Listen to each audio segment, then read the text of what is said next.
took a semester off and was one of the teaching staff at the Pine Mountain Settlement School. I don't know if any of you know that school in eastern Kentucky. I just have such fond memories of that time, and so it's really, really wonderful to be back here. And I thought I would start off with just a little short exercise, mental exercise. I should say, don't worry, we're not going to do anything too physical yet, but a short mental exercise. So what I want you to do is I'm going to say a word, and when I say that word, I want you to picture whatever first comes into your mind. Let's all close our eyes, and I'll say this word, and then just picture whatever comes into your mind. Close your eyes, and the word is apple. Okay, open your eyes. Now, when you heard that word, by a show of hands, how many of you pictured a bright, red, delicious apple?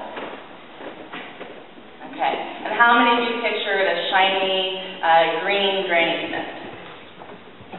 Okay, and how many of you pictured a kind of multicolored, maybe a little bit spotty, maybe wormhole, local apple? It's always interesting to see how the hands go with that one. And now, how many of you pictured an Apple computer?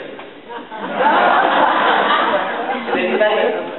The last time I did this was at college, at a college, and it was remarkable how many students put up their hands when you asked about the Apple computer.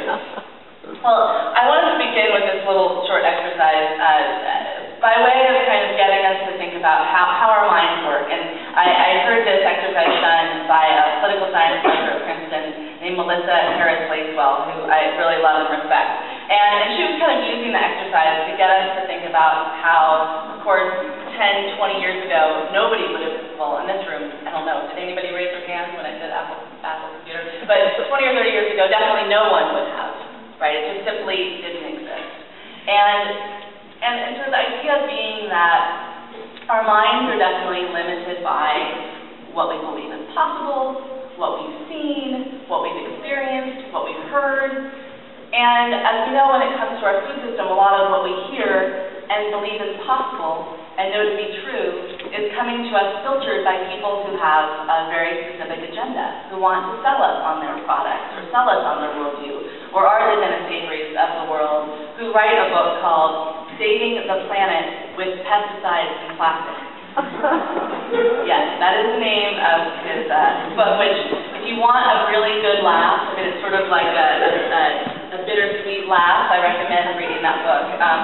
Among other things he talks about in the book is the fact that Agent Orange, that toxic defoliant used in Vietnam, is really just a lefty hoax, that Agent Orange doesn't cause any damage to any people, any plants. It's really not that big of a deal. So there's things like that in the book.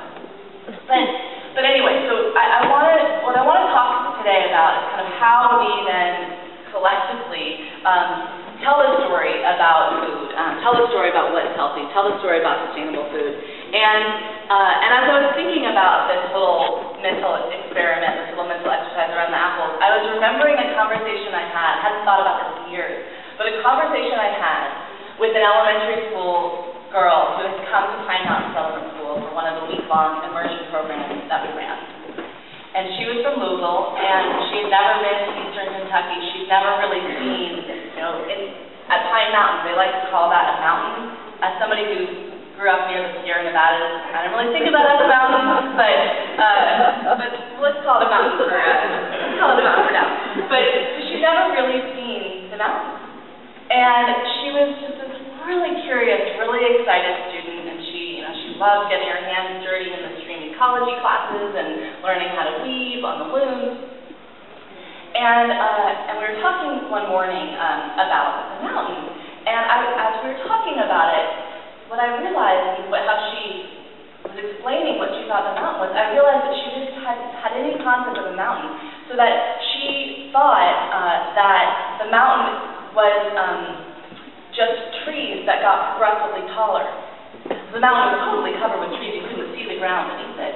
And I thought, wow, what a genius idea for explaining something you haven't ever seen before. And once I saw it through her eyes, it did look like, yeah, it could just be trees that get really, really tall. And so I tried to explain to her what the mountain was and sort of history, a little bit of, geology, and why they're there, and she really didn't get it until the morning that we did one of the things we did with the kids every week, was to climb the mountain. And so she finally, gets to the top of this mountain, and it was, then that she sort of really got it, what a mountain was.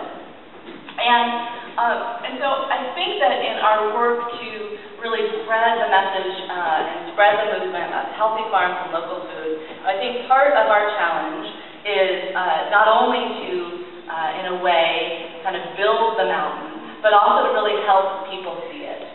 And I think one of the ways that you help people see it, like we did with this young girl at Pine Mountain Settlement School, is to walk with her up the mountain. So she really got to experience it herself. And I think about last night's dinner, that was, in a way, a sort of culinary walking with the mountain, where Mark began the dinner by telling us about all the farmers who had grown the food, and then we got to taste and eat. So I would suggest that there's sort of some elements of this work that we need to do, and I think one of the first things that we need to do is to sort of help people see that there is a problem at all, that there is a problem with our industrial food system, and it's a problem that there are solutions to, but that there's a problem. And unfortunately, I think that in the past 10 years that I've been working on these issues, unfortunately, I think it's actually becoming a little bit easier for most people to believe that there's a problem. I think when there's a context where 500 million eggs are recalled because of factory farm conditions, I think people realize that there's a problem. When we have a First Lady whose national platform is an anti-obesity campaign, when new statistics come out about the spiking obesity rates in this country, I just saw that Kentucky, you might have seen this in the local paper, Kentucky is has the fourth highest rates in the nation. And you might have seen the study from the OECD, which also just came out yesterday, that ranks the U.S. worst out of 33 industrialized countries in terms of our obesity rates. And you might also be familiar with the statistic that now obesity-related illnesses rank second only to tobacco-related ones in terms of deaths in this country. Although let's never forget that my pet peeve is kind of a little bit this framing of obesity as the problem. I think it's really just a symptom of a broken food system. I think there's political reasons maybe why the First Lady doesn't want to come out and point fingers at the broken food system, primarily because of the influence of some of the biggest food companies on politics. But let's be clear, when we talk about obesity, it's really a symptom of broken food system, and it's a symptom not always, but usually of a whole host of other diet-related illnesses. The second thing that we can point to about kind of our broken food system and why it's so broken, and I don't think this is talked about as much, but is that our industrial food system, I would argue, is also one of the largest sources of the worst onslaught, as I see it, of cultural diversity in the world. Now, that might sound like a really radical statement, but if you think about how food is so integral to all of our cultures, and at the same time, if you look at how quickly a very unhealthy food culture is spreading all around the world, I think you might realize that maybe this isn't so out there and so radical after all. When you look at the fact that on the one hand, you have a company like Coca-Cola now saying that it's really all about sustainability and really pushing environmental sustainability, and then you see that the company just invested $2 billion to expand in China. When you read, for instance, internal Coca-Cola memos that said, came out about 10, 12 years ago, an internal Coca-Cola memo for its offices in India that quote-unquote said, we have to kill tea culture in India. Because of course Indians are drinking tea, what aren't they drinking? Coke.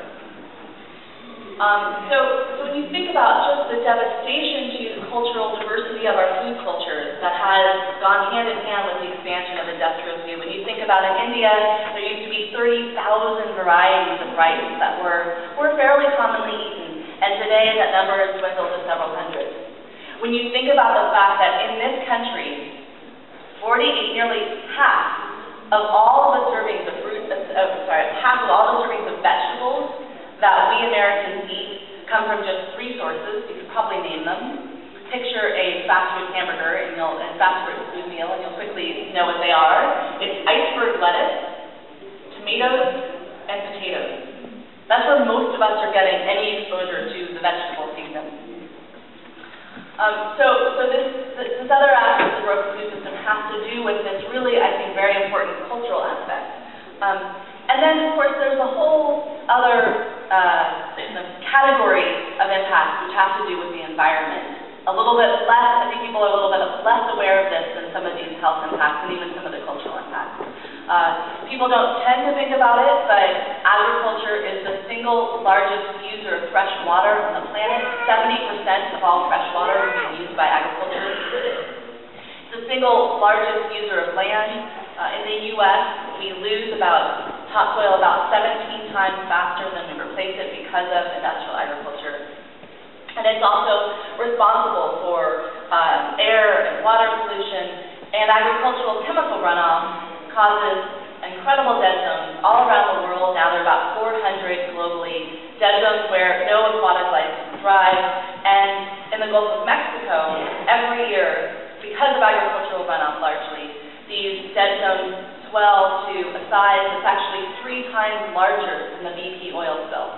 Every year this happens because of how we've chosen to feed ourselves.